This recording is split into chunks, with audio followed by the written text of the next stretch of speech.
this wasn't the way any of this was supposed to go. Of course. Carmelo Anthony was one of the handful of modern athletic icons who sought New York City, who craved the lights and the attention, the noise and the lights and the buzz.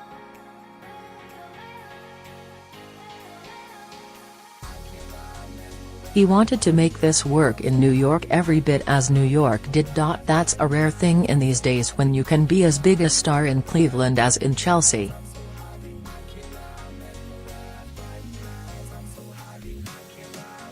The day he arrived, he talked hopefully of being a title to the place where the city game has been fostered forever.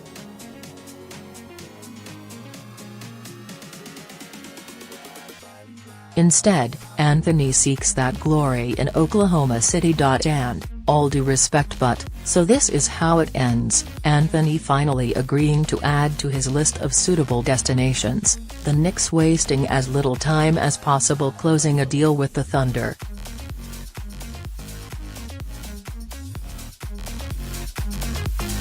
In a time when the Warriors seem impenetrable, it might not really matter what any of the other Western Conference teams do, but a Melo/Russell Westbrook/Paul George triumvirate ought to be pretty easy on the eyes when the 2017-18 season commences.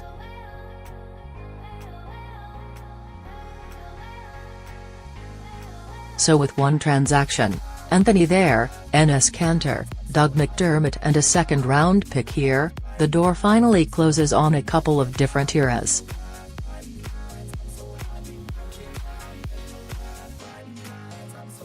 It slams that door shut on the Phil Jackson era, the Jackson Hole era, in which the ousted Knicks president resigned Anthony in free agency despite his many misgivings, then gave Anthony a full no-trade clause that all but kneecapped whatever leverage he had once he decided to part ways, and then resorted to maligning him publicly whenever he had a little downtime.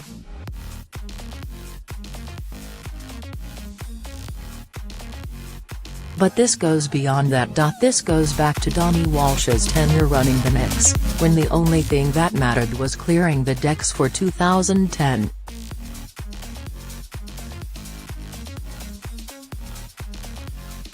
The desired result of that was supposed to be LeBron James and a crowded trophy chest for a litter of Larry O'Brien trophies. The actual result was Amar'e Stoudemire, Anthony, and one playoff series victory.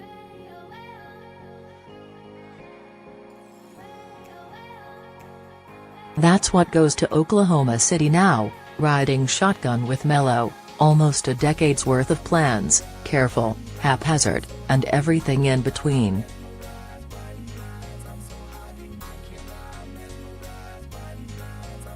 By the end, this is probably about as good a deal as the Knicks could have hoped for, even if on paper it seems a pittance in exchange for a player that, silly rankings be damned, is still a top 25 player in the league, one who is still an elite scorer.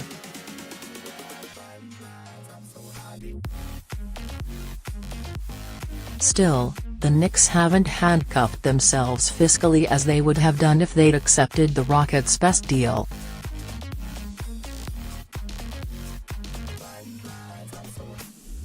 It's hard to imagine a Cavaliers package that could have been as good. They probably get a usable trade chip in Kanter, and since the draft pick is actually the original property of the Bulls, who project to be woeful, it could be a fairly high spot, maybe 31 or 32.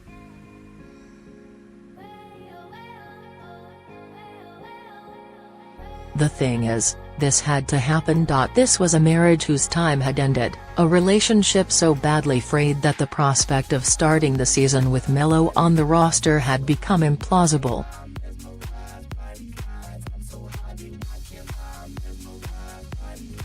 The fact that Melo had already become a non-entity in the franchise's own mind, erased from the books the way the authors of Soviet textbooks used to airbrush past czars, is enough evidence of that.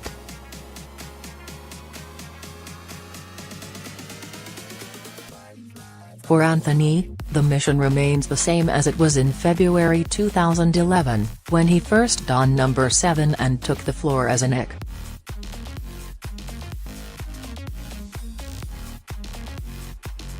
He is still looking for a team to alter his legacy, carrying each other deep in the playoffs.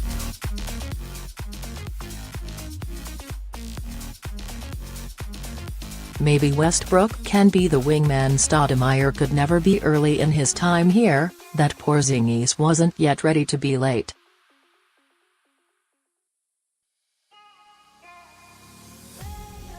For the Knicks, their mission is the same, too, stranded in the wilderness, biding their time, waiting for a sign that the proper path awaits them.